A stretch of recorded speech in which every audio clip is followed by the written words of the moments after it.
It's that time again. Time to answer all your burning health and fitness questions. Welcome to Strong for Life Live. This is Coach Josh Wood down here in Hobart, Tasmania. And if you're catching this live, awesome. Good to see you. And if you're catching this on the podcast, please take a moment to leave some stars, like, review, send it to your grandma, all those things. They all help make this show possible. And yeah, you can always catch us on Apple, Spotify, and Amazon Music if you're listening from the website. Now, this is Q&A episode 2. First time I went through a bunch of health and fitness questions that people had from the Become Strong for Life Facebook group, which everyone is welcome to join. Just make sure you answer the questions when you join up, and say that you're going to follow the rules. We had a good episode last time, so you can check that out, the Q&A episode 1. This is Q&A episode 2, and we've got a bunch of questions, really interesting questions, and questions from all over the place. So I'm just going to go ahead and dig into that. There aren't really any announcements. If you've been following along on socials or in the group, there has been some changes to the pricing scheme, but other than that, it's business as usual. Clients are kicking ass, taking names, getting leaner, getting stronger. And you know what? If you have any questions about that, feel free to hit me up. Now, I'm going to go ahead and get into the questions here. Now, I've got them on another tab. There's always a tab, isn't there? All right, let's see. So I'm just going to work my way down the list. So let's start off with Chloe.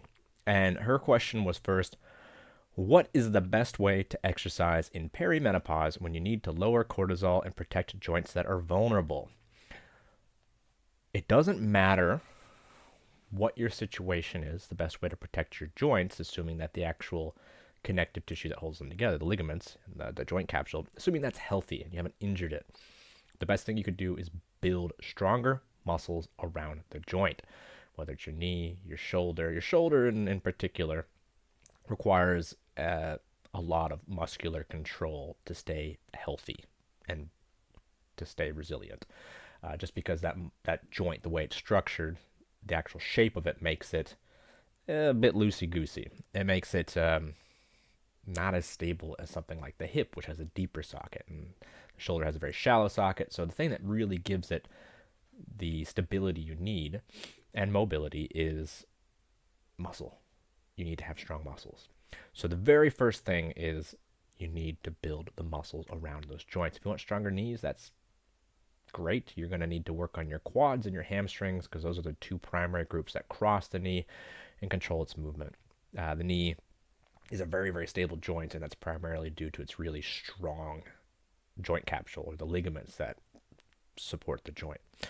Now, the other stuff around that question would be things like, well, how does perimenopause come into it?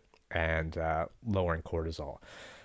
So the big issue that I often see with menopause, of course, is the risk of osteoporosis. So menopause for women is the cessation or the no longer producing estrogen, or estrogen in the amounts that are ideal. And because of the role estrogen plays in the formation of bone tissue, laying down things like calcium into the bones, it takes a bit more work and stimulus to make sure that you are looking after your skeleton. And osteoporosis is not a great thing to have. So big thing for that is resistance training. You need to put your bones under stress so that your body goes, oh, I need to work on making these stronger.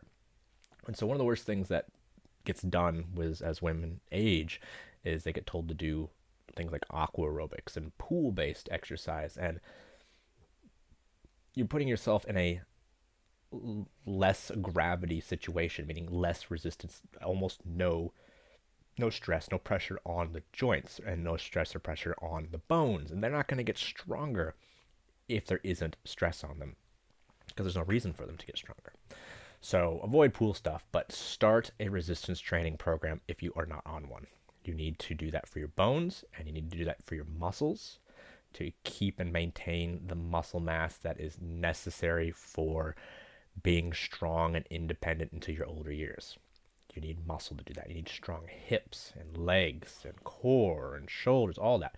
If you're not doing resistance training can be body weight exercises, it can be bands, it can be dumbbells, barbells, machines, it doesn't matter. But if you are a woman going into menopause or want to get ready for when that does happen, you need to be doing a resistance training program to maximize your quality of life. And in terms of reducing cortisol, I mean, the best things you can do to keep your cortisol in check, because you have to have cortisol. Cortisol is what wakes you up in the morning. So you do need cortisol. You just don't want it to be in excess. And the biggest thing you can do is not avoid exercise, but avoid the other life stresses. Manage your sleep, eat well, work on any social stresses or work stresses. That's the most powerful way to reduce your cortisol. When it comes to exercise, the only thing I'd say is if you really are worried about the cortisol, avoid running marathons and doing high intensity interval training or CrossFit style workouts. Very cortisol heavy, but you do need a cortisol spike from exercise to tell your body to adapt to that exercise. So don't avoid hard work, avoid chronic stress. So if you are going into menopause, or you're perimenopausal now, or postmenopausal, it doesn't matter. Start a resistance training program, full body training, and I have a resource that I'm working on for that, a small ebook look on how to actually just put together a basic full body workout. So stay tuned, but start something. Start resistance training and up your protein to accommodate for that. You need way more protein than you think you do. If you want to build and maintain muscle mass, if you want to build strong bones, you need a lot of protein. And don't listen to anybody who says high protein diets leach calcium from your bones. I've heard that one a bunch of times. That has been absolutely debunked 1,000,001 times. You need the protein. It will help with bone formation. You need it for muscle mass. And as you age, you need more protein because your digestive system is less effective at using and extracting the nutrients you get. So eat more protein, lift some weights, and that is the best thing you can do. Okie dokie, let's see here. Next question. And these are not really in any particular order. They're just in the order that they came in.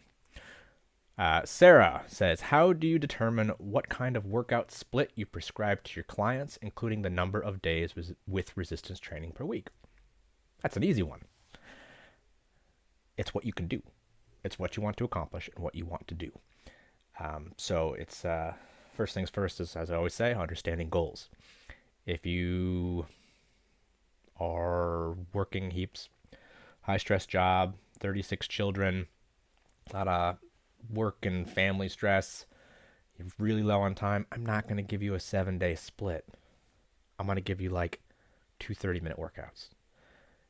If you are late teens, early 20s, living at home, don't have a job, have all your parents' money, you can work out all the time, eat whatever you want, great. We might actually do a 7-day split. Probably not, but we might, depending on your training age and how often you like to do things. It all depends on what time is available and what you're trying to accomplish. So that's the basics of it. You know, most people can do everything they need in 3 days.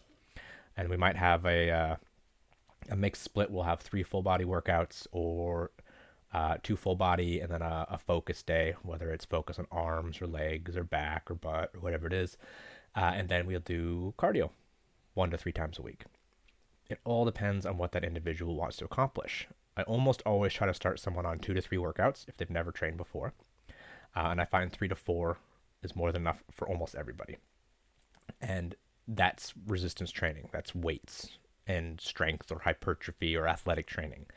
And then adding in what cardio is available. And in terms of what cardio I'll prescribe or recommend, depends on, again, time. If you're like, I can barely fit in these workouts, I love them, I'm going to keep doing them, but I can't fit in much cardio, I'm like, cool, take a 10-minute walk after each meal. 3 times a day minimum. There you go, 30-minute walk. Do that every day of the week. That's 3.5 hours. Easy peasy. It's 3.5 hours of movement and cardio that you otherwise wouldn't get. So it's goals. We have to figure out what the best option is for the goals, and then what can actually be done based on what that client has available for time and effort. Like what can you do? You may have all the time in the world, but if you don't have the desire to do a whole bunch of training, we're going to have to optimize it for less sessions. So let me just make sure I've covered that. What kind of workout split prescribe to your clients? Yeah, it just depends. If we want to get into the nitty gritty of programming, and I've talked about this a little while ago on this podcast, but the other thing is recovery ability. So everything in programming is that balance between like fatigue to reward ratio. How much stress can we put you under that you could actually recover from? You may have the time to do 7 workouts a week, but you might just end up broken. Well, that's not going to be good. Maybe you can only recover from 3. That's fine. So there's a lot of things to optimize, but it's always going to be about goals first and time available. Time available for effective work. All right. Marlies says, curious on your thoughts on HIIT training, HIIT, high intensity interval training, being the most effective way to get fit and lose weight. It's not, I mean, it's time efficient, but I find it's one of those things that the amount of effort and willpower it takes to do a truly high intensity session. If you're doing a HIIT session, quotes here, air quotes. If you're doing a HIIT session that lasts more than 20 minutes, 45-minute hour session, it's not HIIT training. It's just circuit cardio. High intensity means you are working very close to your maximum threshold. So if we do this in terms of weight, your maximum intensity would be your 1 rep max on an exercise. For something like running, high intensity would be like the maximum distance you can run at top speed. So say you can run 50 meters at top speed before you slow down. Okay, well that's maximum. How many times do you think you can do that? How many times can you pull your 1 rep max? The answer is few, very few times. So if you're doing that for an hour, you're not pulling your 1 rep max. You're not pulling 90% of your 1 rep max. You'd be taking 10, 15-minute rests, and still you'd only do it a few times. So true high intensity interval training is actually working really, really intense, working really high on your capacity scale, and you can only do that a few times. So anything high intensity that supposedly goes for more than sort of 20-ish, 15, 20 minutes is not truly high intensity. It's hard work, but it's cardio for the most part. So the fatigue to reward ratio for HIIT training is not always a good balance for most people because it takes a while to recover from. It takes a lot of effort to get it done, but it's a very short amount of time. So for the amount of time you invest, it's a great investment. You get great rewards on that. It's very high density training. You're doing a lot in a very low amount of time. But I don't know many busy parents and professionals who are time poor who can do a lot of those and recover because they're very high stress, very fatiguing. But for the time investment, you do get great rewards. You do get a really good return on investment in terms of, fat burning and muscle mass and conditioning. So I don't almost never program that stuff because I find that it takes more effort and more stress than you get from it in terms of recovery. Most people just need to dial in their diet. You can never outwork a poor diet. 99.9% of the people I work with just need to dial in a few diet basics and do a little resistance training to build some muscle mass, and then progress that over time, and boom, all of a sudden they're lean, jacked, loving life, feeling good, high energy. So I don't often use HIIT. I don't find it to be a great balance for most people. But if you do it consistently and you enjoy it, it's a great option. It's just that recovery component doesn't tend to always be there for most people. All right. We got another question from Laura. Being new to strength work, when should I be increasing my weights? You should be increasing your weights when the current weights you are using are too light. Okay, great show, guys. Close this down. Awesome job. No, I'm just kidding. So that's the long and short of it is if they're too light. So this, and Laura is one of my clients. So imagine I've prescribed something like squats, goblet squats, great squat variation. So you got goblet squats, and you need to be doing somewhere between 10 and 15. Uh, and let's say you're doing it at maximum capacity. So we'd call it 0 in reserve. You have no more reps left in the tank when you do a set. So if you're using 20 kilos for your goblet squats and you do 10 reps, you should keep that weight until you can hit the high end of your rep range. So in this case, it was 10 to 15 reps. So if you can do 15 reps on each of your sets with 20 kilos, then you up the weight.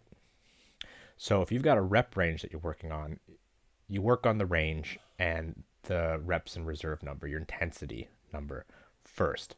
And then when you've maxed that out, if you hit your reps in reserve and you've maxed out the number of reps you can do at a set weight, you increase the weight. And then you might go up to 25 kilos and find that you can barely make 10 reps for each set. Great. Keep that weight until you do 15s on everything, and then add more weight. That's the easiest way. For general strength, general hypertrophy work, that is the most simple way. That's the way I start almost every new gym goer. When I worked with people in person, I basically figured out what they could do, did a movement assessment, said, okay, let's do these. All right, so you can do about 15 squats with body weight. So I'm going to give you, 5 or 10 kilos and do as many as you can do. And they're like, okay. They do 12. I'm like, great. We'll rest a bit. Do another set. As many as you can do. And they do 11. And then they do 10. And then we keep that weight each week, every time we come to that exercise, until we can do sets of 15 at the prescribed intensity.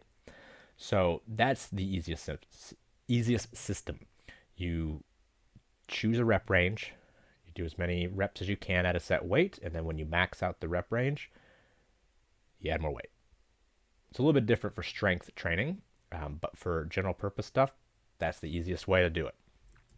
All right. Gemma, our half marathon runner, soon anyway.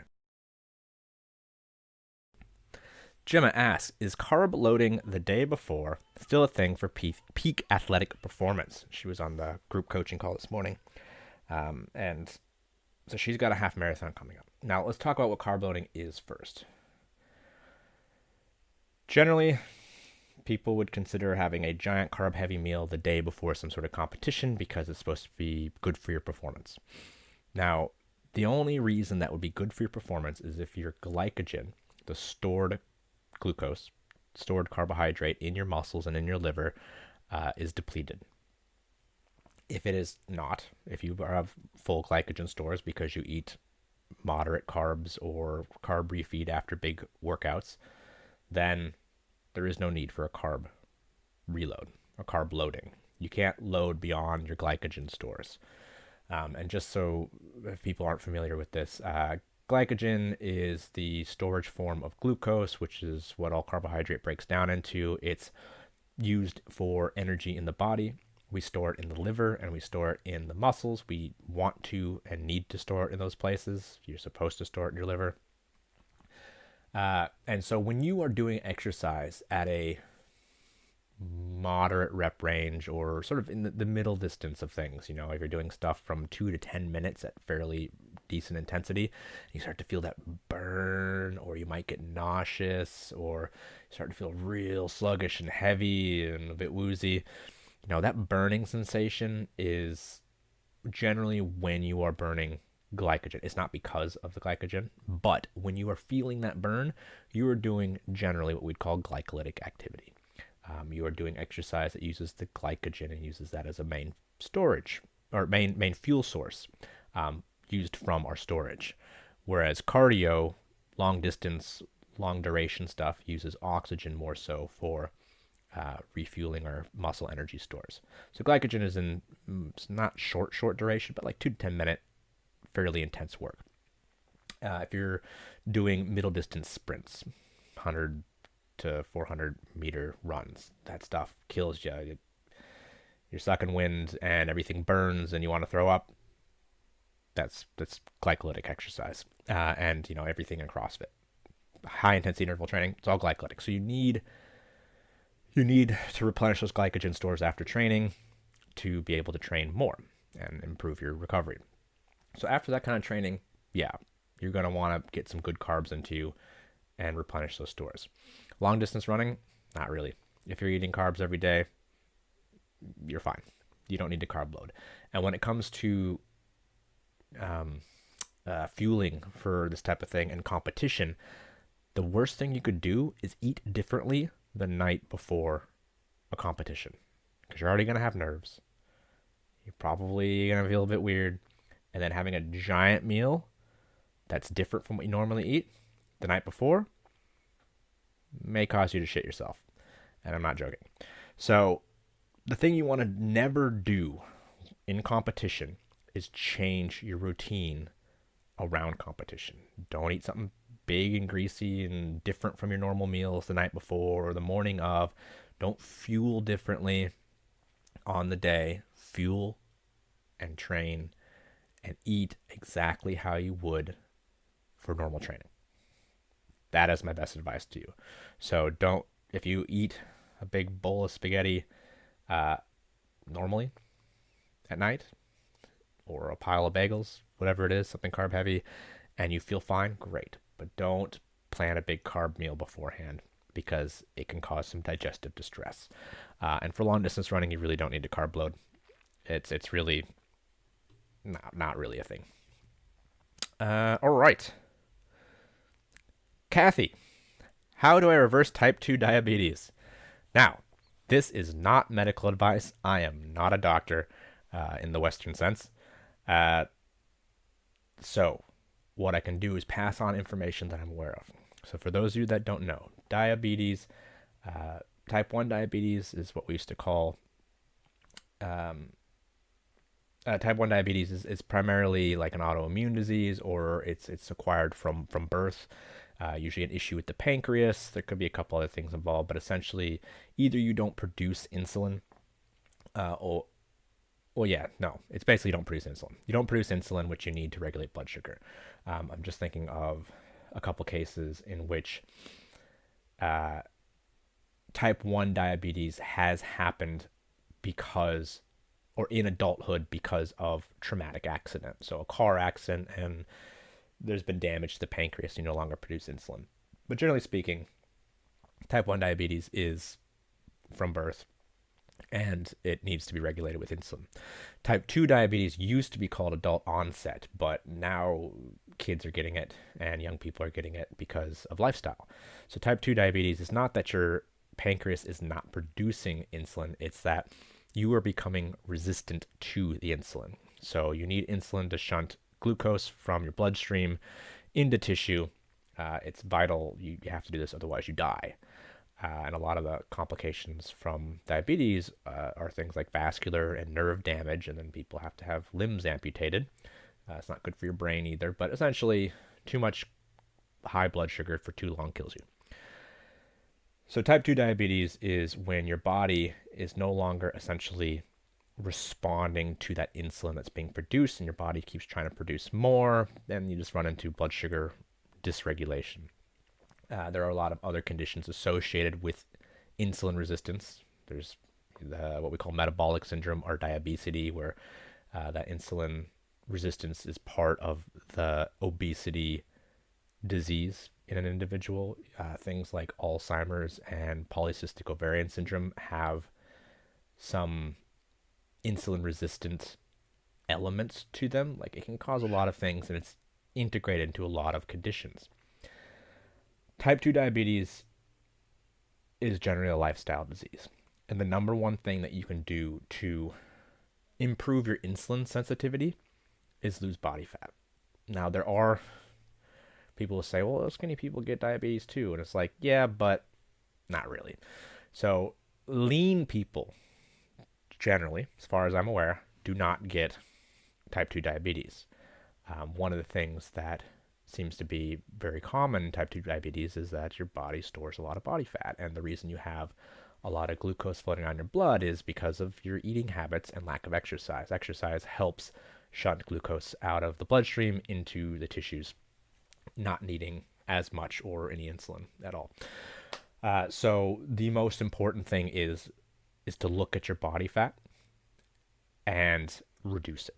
That is one of the easiest ways to increase insulin sensitivity, and that can be done. You can do that purely through diet. I've read cases of individuals who just focused on reducing body fat, and their type 2 diabetes went away. Some people do it through exercise. Exercise is not the most effective thing for losing body fat. Diet is. And then, of course, you can't outtrain a poor diet. So if you are dealing with type 2 diabetes, the best thing you can do is start looking at getting leaner and more active and looking at your diet. And that's kind of the secret sauce to just being healthy in general. Something to consider. Something to consider that is not medical advice. And I think those are all the big questions. Let me just double check that nothing popped up. Pretty sure we just had 8 diabetes, carb. Okay, so just recapping, we've covered everything from training and perimenopause. We covered how I choose exercise splits for clients. We went over high intensity interval training. We looked at when to increase your weights when doing strength training. What's the deal with carb loading in terms of peak athletic performance, and how do we reverse type 2 diabetes while not giving medical advice? That's pretty good. I'm happy with all that. So, folks, once again, this is Coach Josh Wood down here in Hobart, Tasmania. It's our normal Tuesday time slot. And if you've made it this far, please take a moment to leave a comment or a question or some feedback on this episode. Share it with your friends. Tell your grandma about it. And yeah, let's just keep getting stronger. Keep getting stronger so that we can get more out of life. And until next week,